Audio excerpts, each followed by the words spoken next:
Hello, I'm Chamit. Let's talk about how you can turn a photo to an artwork like this. As I can remember, I took this photograph back in 2016 with a Sony Cybershot digital camera on a trip to Trinco, Sri Lanka.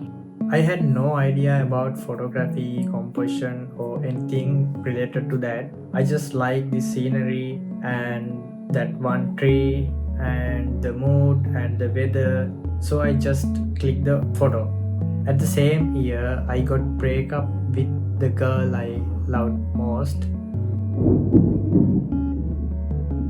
It's thundering.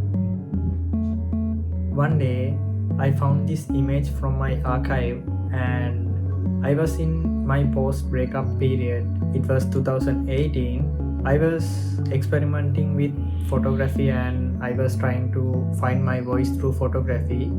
So at the moment, I felt like I get connected with this photograph and I wanted to put my emotions into the image.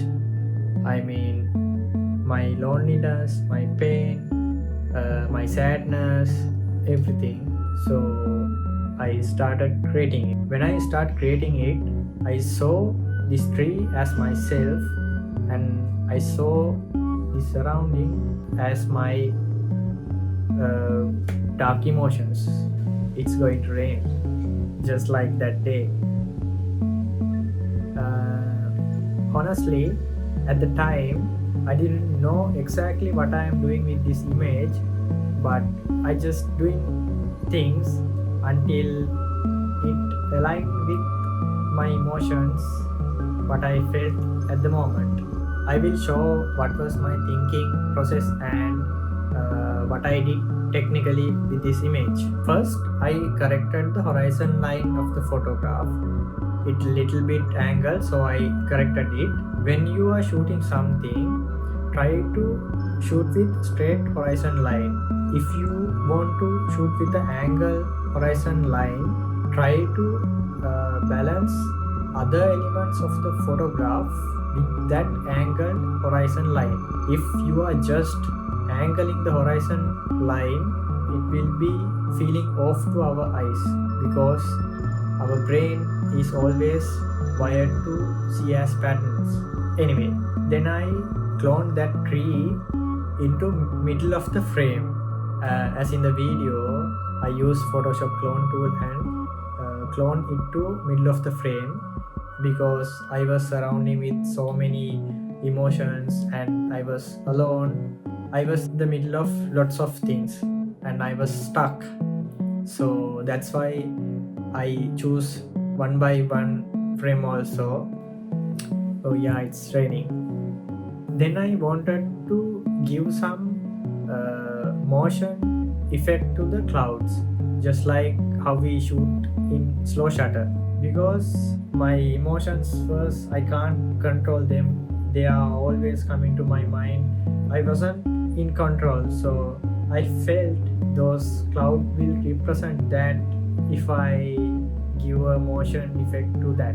Honestly, at the moment, I didn't think it like this. I was just trying things, doing things, and at one moment, I felt, yeah, this is it. That's how I did it. That was my thought process. I used Photoshop zoom blur to create that effect. It rained. I'm recording again. For the below area, the water area, I used motion blur effect to add some motion to the water. The reason for it, I was drawing my own feelings, emotions, my own darkness. So I couldn't control it. So that's why I wanted to do it like that. On the some part of the water, I painted with the brush, Photoshop brush. I used to do it commonly in that time because when I was experimenting with photography, I tried to combine painting with photography because I was interested in painting since I was child. So I wanted to combine them, art with photography. That's how I got into fine arts, conceptual photography, surrealism, things like that. So anyway, here I painted to give some feelings what I felt inside. So yeah, after doing those major changes of the photograph, I convert it to black and white and did final touches of the photograph. Mainly I did dodging and burning. I can't say you need this much dodging or this much burning. At the time I did until it feels aligned with my inner feelings and emotions. On that day I spent like, I think, 5, 6, 7 hours creating this artwork. This is just a demonstration for you to understand what was my thinking process and what was my technical process. Today the final result little bit different to the original artwork. I truly hope that you got something valuable in this video, and I hope to share more about photography, the art of photography, how to think, how to shoot with what you have. So subscribe me. Thank you. See you in the next video.